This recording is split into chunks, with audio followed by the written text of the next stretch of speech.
Pozdrav svima, danas ćemo govoriti o 3 književna roda. Ukoliko odgledate video do kraja, siguran sam da će vam olakšati razumijevanje književnih dijela. Postoje 3 književna roda, to su epika, lirika i drama. Saznaćemo šta svakog od njih čini posebnim i kako se razlikuju. Počnimo sa epikom. Epika je književni rod koji se fokusira na pričanje, pripovijedanje. Jedna od glavnih karakteristika epike jeste da se pripovijedanje odvija kroz narativni glas pripovjedača, koji nas vodi kroz svijet priče. Najčešće primjere epskih dijela nalazimo u epskim pjesmama, romanima i pripovjetkama. Kao što smo rekli, pripovijedanje je ključna odlika epike. Često se u epici sreće pripovijedanje u trećem licu, ali nije neuobičajeno i upotreba ostalih lica, prvog i drugog. Druga odlika epike jeste prisustvo likova, od glavnih junaka do sporednih karaktera. Njihovi postupci i sudbine često se prepliću kako bi stvorili dubinu i složenost priče. Sada prijeđimo na liriku. Lirika se bavi izražavanjem osjećanja, misli i subjektivnih iskustava. U lirici se najčešće koristi izražavanje u prvom licu kako bi se prikazao unutrašnji svijet. Kada govorimo o lirici,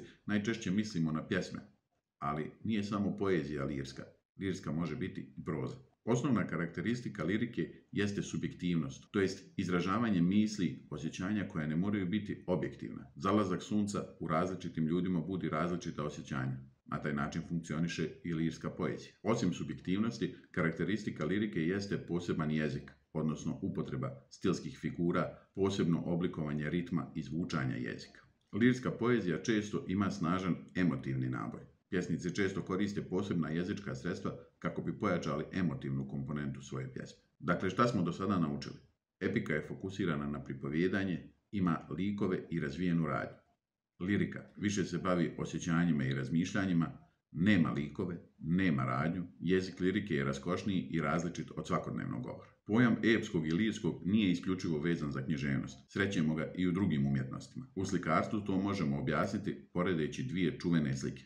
Da Vincijevu Posljednju večeru i Van Gogovu Zvijezdanu noć. Posljednja večera sadrži elemente epa, dok Zvijezdanu noć možemo opisati kao lirizam. Evo zašto je to tako. Posljednja večera je epsko djelo zbog svoje istorijske tematike. Prikazuje značajan događaj iz hrišćanske vjerske istorije. Posljednji obrok Isusa Hrista sa svojim učenicima. Slika bilježi prelomni trenutak u biblijskoj priči kada Isus otkriva da će ga jedan od učenika izdati. Zvijezdana noć je lirsko djelo koju karakteriše emocionalnost i lični doživljaj. Siguran sam da kada pogledate u zvijezdano nebo ne doživljavate ga na isti način kako je to Van Gogh ovjekovječio na svojoj slici. Njegova slika odražava subjektivne emocije. Dakle, prva slika govori o nečemu što je istorijski poznato, a druga slika nema istorijski kontekst, nego je jedan trenutak koji je umjetnik vidio na sebi svojstven način. Za prvu sliku možemo reći da ima jednaku vrijednost većini ljudi, dok je druga slika bogatija tumačenjima i različitim interpretacijama.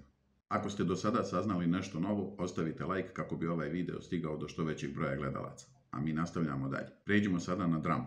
U drami priča se razvija kroz dijaloge i akcije likova na sceni.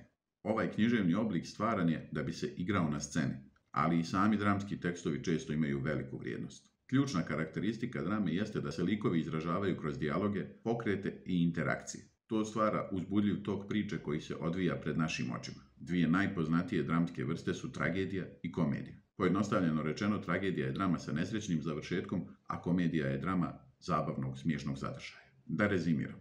Glavna karakteristika epike jeste da sadrži neko pripovijedanje, likove, razvijenu radnju.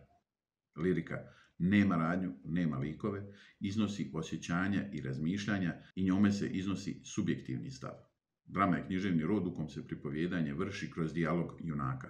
Nadam se da će vam ovaj kratki pregled književnih rodova razjasniti neke stvari. Ukoliko vam je ovaj video bio koristan, ostavite like i zapratite kanal. Pozdrav!